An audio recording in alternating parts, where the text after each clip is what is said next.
ప్రేక్షకులకి నమస్కారం అండి. ఇప్పుడు మనం అరటి చెట్టు దగ్గర ఉన్నాం. ఓకే, ఇది కూర అరటి. అనేక రకాలైన మెడిసినల్ వాల్యూస్ ఉన్నాయండి. చాలా అనేక రకాలు అరటి చెట్టు. దీన్ని కూర అరటి అంటారు. ఈ అరటిలో పళ్ళరటి కూడా ఉంటుంది. ముగ్గిన కాయలు తింటాం కదా, అరటిపండు అంటే తెలియని వాళ్ళు లేరు. ఇమ్మీడియట్గా హయ్యెస్ట్ గ్లూకోజ్ ఉండి అప్పటికప్పుడు శక్తినిచ్చేది అరటిపండు. తెల్ల చక్కెరకేళి అని, ఎర్ర చక్కెరకేళి అని, కొమ్ము చక్కెరకేళి, కర్పూర, ఇలాగా అనేక రకాలు అరటిపళ్ళు. ఇలాయచీ అంటారు, అంటే కేరళ అటువైపు కొండల మీద పెరిగేది. ఇలక్కి అంటారు దాన్ని, ఇలాయచీ అని కొందరు అంటారు. అమృతపాణి ఉంది. ఇలాగా అనేక రకాల అరటిపళ్ళు మన దేశంలో దొరుకుతాయండి. ఈ అరటి అనేది అనేక రకాలైన మూలికల ఉపయోగాలు ఉన్నాయన్నమాట. ఈ అరటి చెట్టు యొక్క పచ్చికాయలు ఉన్నాయి కదండి, ఈ కాయల్ని సన్నగా తరుక్కుని మీరు ఎండబెట్టేసుకుని పౌడర్ చేసుకుంటే, ఈ పౌడర్ని ఉదయం ఒక స్పూను, సాయంత్రం ఒక స్పూను తిని నీళ్లు తాగితే, ఈ లేడీస్కి ఈ రెడ్ డిశ్చార్జ్ ఉంది చూసారండి, చాలా అద్భుతంగా పనిచేస్తుంది. అదేవిధంగా రక్త జిగట విరోచనాల మీద పనిచేస్తుంది అదే పౌడర్. ఈ ఏదైతే ఈ రక్తం చెడిపోవడం వల్ల ఈ బ్లీడింగ్ అనేది ఉందో, అనేక రకాలైన బ్లీడింగుల్ని, అజీర్తిని, అలాగే నీళ్ళ విరోచనాల్ని, అంటే డయేరియాని, ఇవన్నిటిని తగ్గించడానికి లేత అరటికాయ కానీ మొదల అరటికాయ కానీ ఏది తీసుకున్నా కూడా చక్కగా పనిచేస్తుందండి. కానీ ఈ అరటికాయ తిన్నప్పుడు దీని యొక్క సైడ్ ఎఫెక్ట్లు ఏమైనా ఉంటే నెయ్యి తింటే సరిపోతుంది. లేదు, మీరు కూర వండుకుని తింటున్నారు, కూరకు కూడా ఇవే గుణాలు ఉంటాయి. కానీ మనం తొక్క చెక్కేసి కూర వండుకుంటున్నాం. ఎక్కువ చెక్కకుండా పైన కొద్దిగా ఇలా తీసి ఇలా లాగితే పైన పీసు లాంటిది వచ్చేస్తుందండి. ఆ విధంగా కట్ చేసి కనుక మీరు చేసుకుంటే ఈ లోపల కడుపు లోపల ఉన్న అల్సర్స్ తగ్గడానికి కూడా ఆ కూర పనిచేస్తుంది. పైల్స్ తగ్గుతాయి, బ్లీడింగ్ పైల్స్ తగ్గుతాయి. అదేవిధంగా ఏదైతే డిశ్చార్జ్ ఉందో, స్త్రీల యొక్క డిశ్చార్జ్ అంటే మనం ఎర్రబట్ట అంటాం దాన్ని, అది తగ్గడానికి కూడా ఈ అరటికాయ అనేది పనిచేస్తుందండి. మనం కూరగానే కాదు, కూరగా వండుకుంటే ఏం చేస్తారంటే అన్నంలో కలుపుకున్నప్పుడు కొంచెం నెయ్యి వేసుకుని కలుపుకోండి.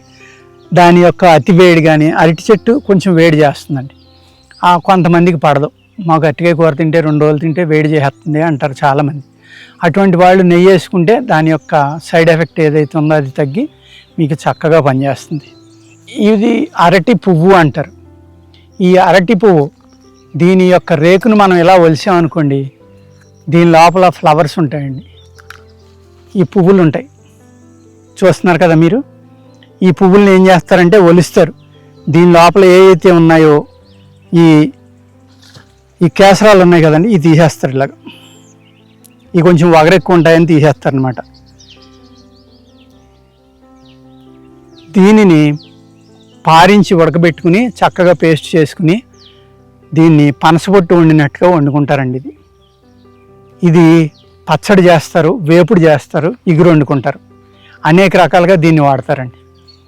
ఇది వాడటం వల్ల మీకు ఏ అయితే కిడ్నీలో స్టోన్స్ ఉన్నాయో, మూత్ర నాళాల్లో స్టోన్స్ ఉన్నాయో, లేకపోతే గాల్ బ్లాడర్లో స్టోన్స్ ఉన్నాయో, ఇది వారానికి ఒక 2-3 సార్లు పచ్చడి కానీ కూర కానీ ఏదో ఒకటి వేసుకుని కొంచెం నెయ్యి కలుపుకొని తింటా ఉంటే, అలా కొన్ని రోజులు తింటే కనుక ఈ ప్రాబ్లమ్స్ రాకుండా మీకు ప్రివెంటివ్గా ఒక అద్భుతమైన మూలిక అండి.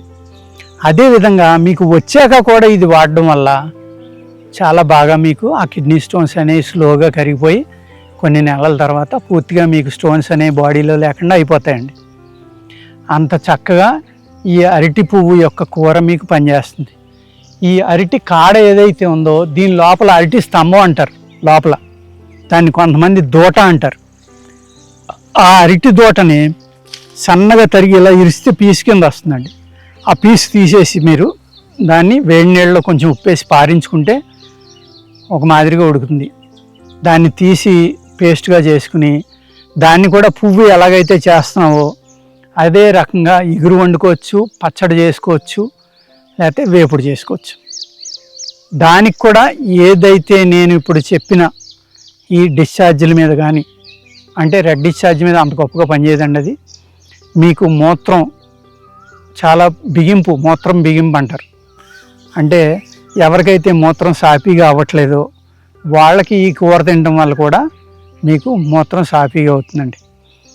అరటి తోట కూర తినటం వల్ల ఏమవుతుందంటే స్టమక్లో ఉన్న అల్సర్స్ కూడా తగ్గడానికి అవకాశం ఉందండి. ఎందుకంటే ఈ అరటి చెట్టు యొక్క సొన అంటాం మనం. ఇప్పుడు ఇది ఇలా తెంపితే దీని నుంచి నీళ్లు కారుతాయి, అది సొన. అది ఒక డైలాగ్ కూడా పనిచేస్తుందండి, ఒక రంగులేక. అది చాలా వగరగా ఉంటుందన్నమాట. అది మీ పొట్టలోకి వెళ్ళినప్పుడు ఏమవుతుందంటే మీ పొట్టలో పేగులకు ఉన్న అల్సర్స్ ఏవైతే ఉన్నాయో అల్సర్స్ మీద ఒక పూత కింద ఏర్పడి అల్సర్ని తగ్గిస్తుంది. అక్కడ ఉన్న బ్యాక్టీరియాని కూడా చంపేస్తుంది. ఏదైతే క్రిమి ఉందో అల్సర్ రావడానికి కారణమైన క్రిమిని కూడా చాలా చక్కగా పనిచేస్తున్నాడు. దాని మీద చాలా వగరుగా ఉంటుంది. ఆ పూతను నూరుకుని కూడా మీరు ఆ నీళ్ళు తాగొచ్చు, ఆ రసం తాగొచ్చు. 2 చెంచాలు తాగితే చాలు. ఒక కోటింగ్ లాగా లోపల పేగుల్లో ఏర్పడి అల్సర్స్ కానీ గ్యాస్ట్రిక్ ప్రాబ్లమ్స్ కానీ ఇవన్నీ కూడా తగ్గించడానికి ఒక చక్కని న్యాచురల్ ఔషధం ఇది. అరటి చెట్టు వల్ల ఇన్ని ఉపయోగాలు అని ఆశ్చర్యపోవద్దు. అరటి దుంప ఏదైతే ఉందో భూమి లోపల ఉన్న దుంప, దానికి వేర్లు వస్తాయి కదండి. నేను రైతును కాబట్టి నాకు తెలుసు. పూర్వం చిన్న చిన్న గుబరాయి అని ఉండేది చాలా పొలాల్లో, కొన్ని ఏరియాల్లో, కొండ ప్రాంతాల్లోని అలాంటి చోట్ల, మెట్ట ప్రాంతాల్లో. అక్కడ పెద్దలు ఏమని చెప్పేవారంటే గుబరాయి ఉందండి చేలునంటే అరటి తోట వేసేరు అనేవారు. అదేంటంటే ఆ గుబరాయిని ఈ ఏదైతే తగిలిందో ఆ ఏరు తగలగానే అది పిండి కింద నలిగిపోతుందంట, నలిగిపోయి మట్టిలో కలిసిపోతుందంట. ఎంత అద్భుతమైన టెక్నాలజీ మన పూర్వీకులకి ప్రకృతి సహజంగా వాళ్ళు నేర్చుకున్నారు, పెద్దల వల్ల కానీ ఋషుల వల్ల కానీ ఇంకొకళ్ళ వల్ల కానీ. భూమిలో ఉన్న ఇంతంత గుబరాయిని కూడా వేరు తగిలితే దాని నుంచి వచ్చే రసాయనం వల్ల పిండి అయిపోతుందో, మరి మీ శరీరంలో ఏర్పడిన కాల్షియం స్టోన్స్ ఎందుకు కరగవండి? అందుకేం చేయాలంటే మీరు అరటి వేళ్ళు, లేత వేళ్ళు జాగ్రత్తగా సొత్తని తెల్లగా ఉంటుంది కదా, ఆ భాగాల మట్టికి తీసుకోండి. మొత్తం వేరు కాకుండా. మొత్తం వేరు కూడా పనిచేస్తుంది, కానీ మీకు మంచి రిజల్ట్ రావాలంటే చివరిని ఎంత లెక్క అయితే తెల్లగా ఉందో వైట్గా ఉందో ఆ ముక్కలను కట్ చేసుకోండి. కట్ చేసుకుని ఒక ఇన్ని ముక్కలు తీసుకుని మిక్సీలో వేసి కొట్టుకుని రసం పిండుకోండి. ఒక 2 తులాలు తాగండి రోజు పరగడుపున. ఒక వారం నుంచి 10 రోజులు తాగితే మీ కిడ్నీ స్టోన్స్ కానీ, గాల్ బ్లాడర్లో ఉన్నాయి కానీ, రేనాల్స్లో ఉన్నాయి కానీ, అంటే మూత్రనాళాల్లో ఉన్నాయి కానీ, ఈ అన్ని రాళ్ళు కూడా కరిగిపోయి లిక్విడ్ లాగా అయిపోయి బయటికి వెళ్ళిపోతాయండి. అర్థమైంది కదండి. అరటి మొదల ఉండే దుంప ఏదైతే ఉందో దాని యొక్క వేరు తీసుకోవాలి. ఆ వేరులో కూడా ముదర వేర్లు కాకుండా లేతగా ప్రతి ఏరు చివర కూడా తెల్లగా ఉంటుంది. ఆ తెల్లగా ఉన్న భాగాన్ని తీసుకుంటే చాలా బాగా పనిచేస్తుంది. అందులో మెడిసినల్ వాల్యూస్ ఎక్కువ ఉంటాయన్నమాట. దాన్ని తీసుకుని ఏం చేయాలి, మీరు చక్కగా నూరుకుని గుడ్డలో వేసి పిండుకుంటే రసం వస్తుంది. ఆ రసాన్ని రోజు ఉదయం 2 చెంచాలు తీసుకోండి, ఒక 20 ml హయ్యెస్ట్. దానివల్ల ఏమవుతుందండి, ఈ కిడ్నీ స్టోన్స్ కరిగిపోతాయి. మీ పొట్టలో, గొంతుకు నుంచి, నోట్లోంచి, ఎక్కడి నుంచి అయినా సరే ఆల్సర్స్ ఉంటే ఆల్సర్స్ అన్నీ మానిపోతాయి, క్రిములు చచ్చిపోతాయి, నురుపులుగులు చచ్చిపోతాయి. అట్ ద సేమ్ టైము మూత్రం సాఫీగా అవుతుంది. మీకు ఎన్ని రకాలైన ఉపయోగాలు ఉన్నాయి చూడండి మన అరటి చెట్లు. మనం ఏమనుకుంటాం, అరటి చెట్టు అంటే ఏదో దేవుడి గుడికి వెళ్తే అరటిపండు ఇవ్వటం, నీరసంగా ఉంటే అరటిపండు తింటాం. స్పోర్ట్స్ మెన్ చాలా ఎక్కువగా తింటారు దీన్ని. టెన్నిస్ ఆడి ప్లేయర్స్ కూడా పూర్వం ఒక సెట్టు అయిన తర్వాత ఒక అరటిపండు మొక్క తిని ఆడటం నేను చూశాను. ఇప్పుడు మరి తింటున్నారో లేదు, ఈ మధ్య టీవీ చూడటం తగ్గించాను కాబట్టి తెలియదు. వాళ్ళు సెట్కి మధ్య నేను అరటిపండు మొక్క తిని వెళ్ళి ఆడుతూ ఉంటారు. అంటే ఏంటి, ఇమీడియట్ గ్లూకోజ్ బాడీకి ఇస్తుందని అర్థం అనమాట. ఇచ్చి మీకు అప్పటికప్పుడు శక్తినిస్తుంది మీ శరీరానికి. అటువంటి ఫ్రూట్ అరటిపండు అండి. కానీ షుగర్ ఎక్కువ ఉన్న వాళ్ళు తింటే కనుక షుగర్ పెరగడానికి అవకాశం ఉంది.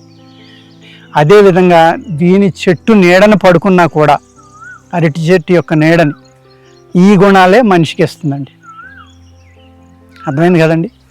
ఈ ఆకులో విస్తరి మనం భోజనం అరిటాకులో చేయటం అనేది ఎంతో అద్భుతమైన గుణాన్ని మనకిస్తుంది.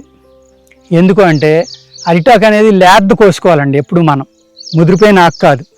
మనం అరటి చెట్టు యొక్క ఆకులో భోజనం చేయాలి అంటే లేత ఆకుని తీసుకోవాలండి. దానికి ఉంది చూడండి, ఇప్పుడే వస్తుంది. ఈ మొవ్వు కొత్తగా వచ్చినప్పుడు దాన్ని కోసుకుంటే ఇలా రౌండ్గా చుట్టుకుని ఉంటుంది. దాన్ని విప్పుకోవాలి. విప్పుకుని ఆ ఆకులో కనుక మీరు వేడి అన్నం వేసుకుని తింటే ఆ అన్నం కూర యొక్క ఫ్లేవర్ కూడా మారిపోతుంది. మనం తినేటప్పుడు మన గోర్లకి ఏదైతే ఆ పైపొర మన గోళ్ళు ఆనమాలు పడతాయి, మీరు చూసుకోండి తిన్నప్పుడు, విస్తరలో, అరిటాకు విస్తరలో భోజనం చేసినప్పుడు ఈ గోళ్ళ ద్వారా దాని యొక్క పై తాట మన శరీరంలోకి రావడం వల్ల గ్యాస్ట్రిక్ ప్రాబ్లం లేకుండా తొందరగా అరిగిపోవటానికి, అదేవిధంగా మొదలయ్యి ఇది ఒక చిన్నది పుట్టి అలాగ పెరిగి ఆ చెట్టు చివరికి వచ్చి బయటకు వస్తుందన్నమాట. అంటే చాలా పవిత్రమైంది లెక్క. ఎక్కడా ప్రకృతి సంబంధం లేకుండా ఆఖరి నిమిషంలో మట్టికే బయటకు వస్తుంది.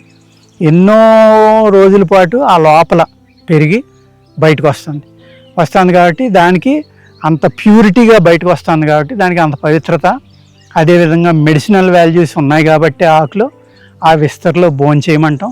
అరిటాకు విస్తరలో తినడం అనేది చాలా పవిత్రమైందని చెప్పడం. అదే అరిటాకుని అనేక పూజా కార్యక్రమాల్లో కానీ వీటిలో కానీ మనం ఇవ్వటం కూడా జరుగుతుంది. ఈ విధమైన అనేక రకాల ఉపయోగాలు అరటిలో ఉన్నాయి కాబట్టి సింపుల్గా అరటిలో ఇన్ని ఉపయోగాలు ఉన్నాయా మనం తినే అరటిలో అని కూడా అనుకోకుండా ఇవన్నీ కూడా మీరు అవసరమైతే 1-2 అరటి మొక్కలు పెంచుకొని ఇవన్నీ కూడా చేసుకుని చిన్న చిన్న ప్రాబ్లమ్స్ నుంచి మిమ్మల్ని మీరు రక్షించుకోవాలని కోరుకుంటా ఈ వీడియో చేస్తున్నానండి. నమస్కారం.